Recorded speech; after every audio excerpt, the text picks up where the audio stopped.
Welcome back to my YouTube English literature channel. आज हम बात करने वाले हैं the writing style of Virginia Woolf. So first of all we should know about the biography of Virginia wolf.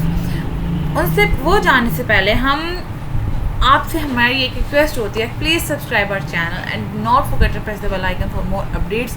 अगर आपको हमारी वीडियो पसंद आती है तो प्लीज़ इसको लाइक किया करें एंड अपने दोस्तों के साथ शेयर किया करें।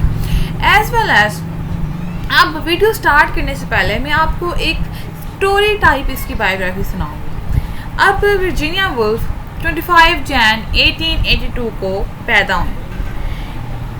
इनकी जो फादर्स थे, इनकी जो मदर थी, वो उन्होंने पहले भी शादी कर रखी थी, ठीक है, जिनसे उनके पहले हस्बैंड से उनके 3 चिल्ड्रंस थे। उसके बाद उनके 4 चिल्ड्रंस और 8वीं एक खुद थी। सही है। अब क्या हुआ है कि कहा जाता है कि इनको बहुत दफ़ा ऑलमोस्ट 8 to 10 दफ़ा नर्वस ब्रेकडाउन हुआ है, क्योंकि 10 सालों के अंदर 1895 से लेकर 1905 तक इनके मुसलसल तमाम रिलेटिव्स की, सिबलिंग्स की, मदर की, फादर की डेथ हो गई। ठीक है, वो बड़ी मिस्टीरियस तरीके से हुई थी, जिसकी वजह से ये हमेशा नर्वस रहती थी। स्ट्रीम ऑफ कॉन्शियसनेस, उसी वजह से इन्होंने टर्म इंट्रोड्यूस करवाई है जिसकी ये पायनियर कहलाती हैं। अब पहला नर्वस ब्रेकडाउन इनको तब आया जब 1895 में इनकी मदर की मिस्टीरियस तरीके से डेथ हो गई, ठीक है, जिसकी वजह से फर्स्ट मेंटल ब्रेकडाउन हुआ। फिर 2 साल बाद 1897 में इनकी हाफ सिस्टर की मिस्टीरियस तरीके से डेथ हो गई, जो कि इनकी सेकंड मेंटल ब्रेकडाउन की वजह बनी। फिर उसके बाद अब इनकी फैमिली जो थी, इनके नॉवेल्स का मैं बताने लगी हूँ कि किस तरह इन्फ्लुएंस हुई। इनकी फैमिली जो थी वो एस.टी. लिविस, ठीक है, एस.टी. लिविस नामी एक बंदा था। एस.टी. लिविस ने ये कॉर्नवॉल एक जगह थी जहाँ पे गर्मियों में विज़िट करने गई थी। वहाँ पे इन्होंने फर्स्ट टाइम गॉड्रेवी का लाइट हाउस देखा, जिसकी वजह से इनकी मेंटल जो सिचुएशन थी उस पे और ज़्यादा इफ़ेक्ट पड़ गया, जिसकी वजह से इन्होंने 1927 में द लाइट हाउस नावल लिखा। ठीक है, यहाँ पे उन्होंने हिस्ट्री को पढ़ा, क्लासिकल स्टडी की, उसके बाद वीमेंस राइट, यानी कि जिसकी वजह से ये फेमिनिस्ट कहलाई, उस स्टडीज़ को की, मतलब उसके बारे में स्टडीज़ की। फिर उसके बाद 19 हो गई, ठीक है, जिसकी वजह से इनको लास्ट ब्रेकडाउन आया। लास्ट ब्रेकडाउन आने के बाद, ठीक है, 1905 में इन्होंने 1912 में शादी की लियोनार्ड वुल्फ के साथ। उसके बाद 1940 में ये सुसेक एक हाउस था, सुसेक हाउस, उसमें ये शिफ्ट हो गई, जहाँ पे परमानेंटली शिफ्ट हो गई, और वहीं जो पूरी ज़िंदगी की मेंटल इलनेस थी वो उनके साथ थ्रू आउट द लाइफ रही। उसके बाद क्या हुआ, इन्होंने अपनी लाइफ में 2 दफ़ा सुसाइड करने की भी कोशिश की, और एट द एंड भी यही हुआ। 28 मार्च 1941 में वर्जीनिया वुल्फ ने अपनी पॉकेट्स के अंदर पत्थर रखे, ताकि उनकी पॉकेट्स का जो वज़न है वो मतलब थोड़ी वजनी हो जाए, और फिर उसके बाद उन्होंने छलांग लगा दी एक रिवर में, ओएस एट लिविस रिवर में उन्होंने छलांग लगा के सुसाइड कमिट कर ली। ये थी स्टोरी, ये थी लाइफ ऑफ वर्जीनिया वुल्फ। अब इन्होंने अपनी लाइफ से मुतासर होके जो काम किया है उसके बारे में हम जानते हैं। वर्जीनिया वुल्फ को एक बड़ी रेयर राइटर माना जाता है, इंग्लिश राइटर, जिन्होंने बहुत कम स्ट्रीम ऑफ कॉन्शियसनेस का काम किया है, उन राइटर्स में ये ऐड होती हैं। यानी कि बहुत रेयर राइटर्स थे जिन्होंने स्ट्रीम ऑफ कॉन्शियसनेस टेक्निक का काम किया है मास्टरफुली, बड़ी ब्रिलियंट तरीके से। ब्राउनी ने स्ट्रीम ऑफ कॉन्शियसनेस का काम किया है अपने लिटरेचर में, लिटरेरी फील्ड में। उनके बाद वर्जीनिया वुल्फ पहली फेमिनिस्ट थी जिन्होंने स्ट्रीम ऑफ कॉन्शियसनेस को मास्टरफुली अपने वर्क में इंट्रोड्यूस करवाया है।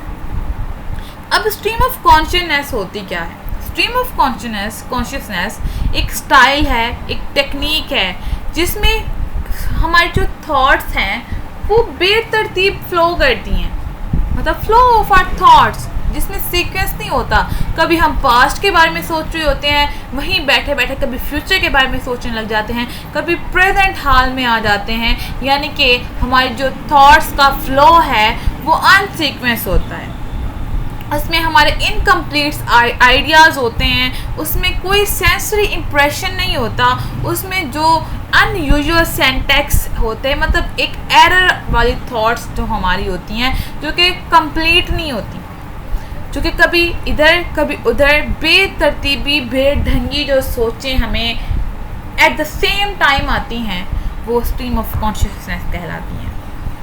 अब इसने वर्जीनिया वुल्फ ने अपने वर्क्स में अपने पर्सनल आइडेंटिटी को एक्सप्लोर किया है, अपने पर्सनल प्रॉब्लम्स को बताया है। किसकी पर्सनल? एक फीमेल की। ये रिच फैमिली से बिलोंग करती थी, ठीक है। जैसे कि हम इनका एक ऐसे पढ़ेंगे, नेक्स्ट मैं उस पर वीडियो बनाने वाली हूँ, अ रूम ऑफ वन्स ओन। वहाँ पे उन्होंने कहा है कि एक अमीर लड़की, शेक्सपियर की बहन अगर होती तो उसको भी अगर राइट्स ना मिलते, उसको पढ़ने का मौका ना मिलता, उसको एजुकेशन ना मिलती, हालांकि वो फुल स्किल्स रखने वाली टैलेंटेड औरत होती, फिर वो एंड पे क्या करती? वो लंदन से भाग जाती, वो इस सोसाइटी से भाग जाती जहाँ पे उसको इम्पोर्टेंस नहीं दी जाती, जहाँ पे इग्नोरेंस मिलती, और वो एंड पे सुसाइड, वो भी एंड पे सुसाइड कर लेती, ठीक है। इसने ये भी बताया है, इसने बताया है कि टाइम कितना इम्पोर्टेंट रखता है, चेंज किस तरह आना चाहिए, ह्यूमन की पर्सनैलिटी और उसकी मेमोरी आपस में किस तरह रिलेट करती है। ये तमाम चीज़ें उन्होंने अपने वर्क्स में इंट्रोड्यूस करवाई हैं। अब वर्जीनिया वुल्फ एक राइटर थी, नॉवेलिस्ट थी, एसेट थी, as well as literary critic थी। इन्होंने बड़े वर्क्स को मतलब शेक्सपियर के वर्क्स को भी क्रिटिसाइज किया हुआ है। ये 20th सेंचुरी की फेमस राइटर, मॉडर्न राइटर थी। फिर मॉडर्निस्ट ऑथर में इनको सिग्निफिकेंस बहुत ज़्यादा मिली है। मैंने जैसे बताया कि स्ट्रीम ऑफ कॉन्शियसनेस की ये पायनियर हैं। उसके बाद इन्होंने लंदन की सोसाइटी को बड़ी आर्टिस्टिक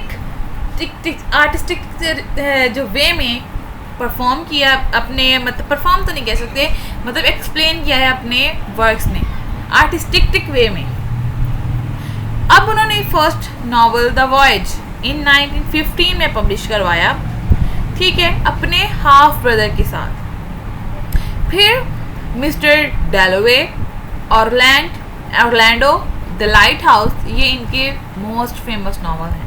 और इन्होंने फीमेल्स राइटर्स के बारे में, मतलब फीमेल्स राइटर्स के बारे में बताया है कि फीमेल्स राइटर को एक्चुअली चाहिए क्या होता है अपनी परफॉर्मेंस दिखाने के लिए, अमीर राइटर बनने के लिए। उन्होंने कहा है कि एक राइटर को, एक फीमेल राइटर को, उसके पास मनी होनी चाहिए और उसका अपना रूम होना चाहिए जिसमें वो बैठ के अपनी थॉट्स, अपनी फिक्शंस, अपनी राइटिंग्स लिख सके।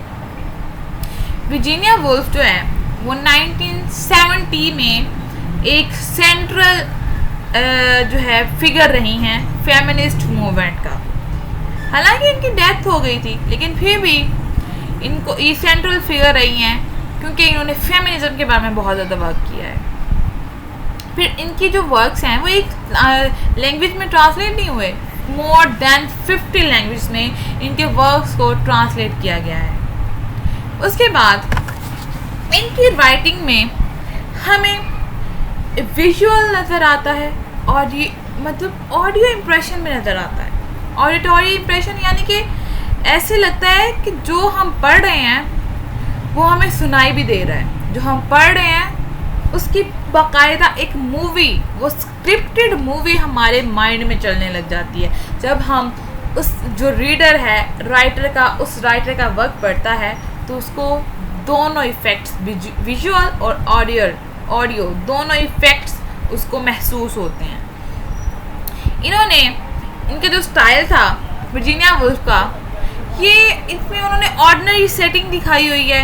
इवन के वार टाइम की सेटिंग भी इनके मोस्ट नॉवेल्स में हमें नज़र आती है कि वार का इफ़ेक्ट लोगों पे किस तरह हुआ, वार टाइम में लोग किस तरह ज़िंदगी गुजार रहे थे, और उसमें स्ट्रीम ऑफ कॉन्शियसनेस का उन्होंने किस तरह कॉन्सेप्ट दिया है। ये भी हम उनके नेक्स्ट जब नॉवेल्स हम आएंगे पढ़ेंगे उसमें बताया जाएगा। इनके जो मोस्ट नॉवेल्स हैं जिसमें आता है the lighthouse, Mrs Dalloway, to the lighthouse, Mrs Dalloway and the waves. इसके ऐसे नॉवेल्स हैं वर्जीनिया वुल्फ के जिसमें रियलिटी नज़र आती है, हमें पता चलता है ना रियलिज्म की टेक्निक भी यूज़ की है। ये वर्ड्स की पेंटिंग्स भी इन्होंने यूज़ की है, वर्ड्स को किस तरह पेंट किया है वो टेक्निक यूज़ की है। आर्ट ऑफ करेक्टराइजेशन इनकी किस तरह की थी। अब रियलिज्म किस तरह यूज़ किया है, इन्होंने नेचुरल एस्पेक्ट्स दिखाए हैं सोसाइटी के, और सोसाइटी को दिखाया है कि लंदन की सोसाइटी एक्चुअली रियलिटी में थी कैसी। किन नॉवेल्स में, टू द लाइट हाउस में, मिसेस डॉलोवे में एंड द वेव्स में। फिर अब हम समराइज करके पढ़ेंगे कि इन्होंने कौन सी टेक्निक्स यूज़ की हैं। सबसे पहले हम पढ़ते हैं स्ट्रीम ऑफ कॉन्शियसनेस की टेक्निक यूज़ की है। स्ट्रीम ऑफ कॉन्शियसनेस से हमें पढ़ा कि फ्लो ऑफ थॉट्स होती हैं, मतलब उसमें कोई सीक्वेंस नहीं होता, हमारी इनर कैरेक्टर्स की इनर फीलिंग्स जो होती हैं उसके बारे में हमारी मेमोरीज कंबाइन होती हैं, हमारी सेंसेशन उसमें इंक्लूड होती हैं, इमोशनल फीलिंग्स, इमोशनल कंडीशन उसमें इंक्लूड होती हैं। ये होती है स्ट्रीम ऑफ कॉन्शियसनेस जो उन्होंने यूज़ की है। फिर उसके बाद सिम्बोलिज्म का इन्होंने बहुत ज़्यादा काम किया हुआ है।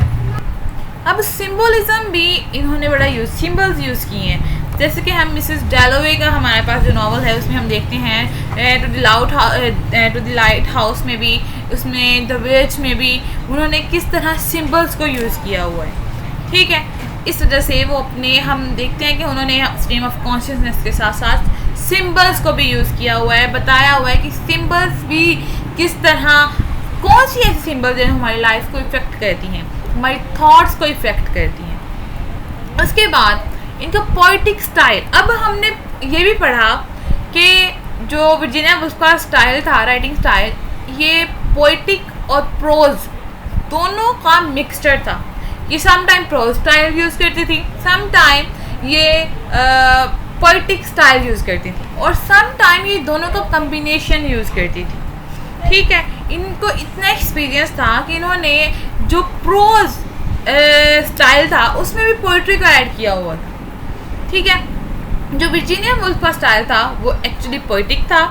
The experience of character are thrown into momentary glimpses and these are so structured. इनका इसलिए पोइटिक स्टाइल था क्योंकि जो इनके जितने राइटर्स थे, कैरेक्टर्स थे, जितने इवेंट्स थे, जितने भी मतलब उसमें इवेंट्स हुए, वो सब के सब स्ट्रक्चर्ड फॉर्म में थे।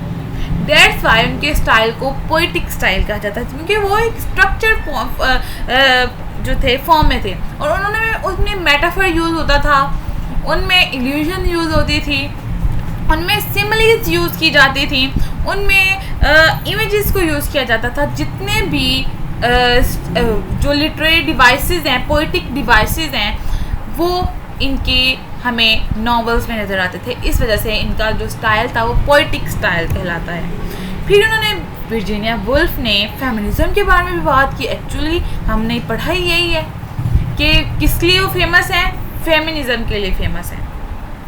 अब वर्जीनिया वुल्फ को 1970 में सेंट्रल जो पोजीशन हासिल हुई है, इनको ज़्यादातर जो फेम हासिल हुई है 1970 में हासिल हुई है। इनका ज़्यादातर वर्क जो था वो सपोर्ट करता था फीमेल्स को, और जो मेल राइटर ने फीमेल्स के बारे में गलत लिखा था उनको ये क्रिटिसाइज़ करता था। गलत भी और सही भी लिखा हुआ था। क्रिटिसिज्म का मतलब ये नहीं होता कि आप नेगेटिव पॉइंट से ही उनको क्रिटिसाइज़ करें, नेगेटिव पॉइंट्स उनको ये बताएं, नहीं, उनको पॉजिटिव पॉइंट से भी आप एक्सप्लेन कर सकते हैं।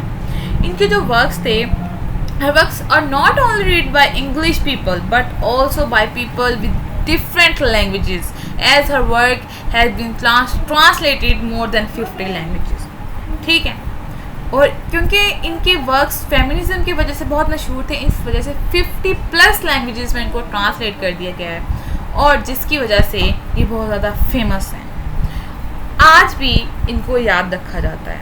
और 28 मार्च 1941 में इनकी डेथ हो गई, जैसे मैंने बताया, बाय ड्राउनिंग रिवर ओइस एट लिवेस में इन्होंने ड्राउन किया, जिसकी वजह से इनकी डेथ हो गई. और यही था हमारा आज का पूरा लेक्चर, जिसमें हमने डिस्कस किया राइटिंग स्टाइल को, जिसमें हमने डिस्कस किया वर्जीनिया वुल्फ की पोइटिक्स को, सिंबल्स को, स्ट्रीम ऑफ कॉन्शियसनेस को, तमाम की तमाम लिटरेरी टेक्निक्स को, नॉवेल्स में उन्होंने जो अपनी यूज़ की हैं टेक्निक्स, उनको डिस्कस किया. I hope you all guys enjoyed it. दुआ में याद रखिएगा and do not forget to subscribe our channel and share it with your friend. Thank you so much. अल्लाह हाफिज़.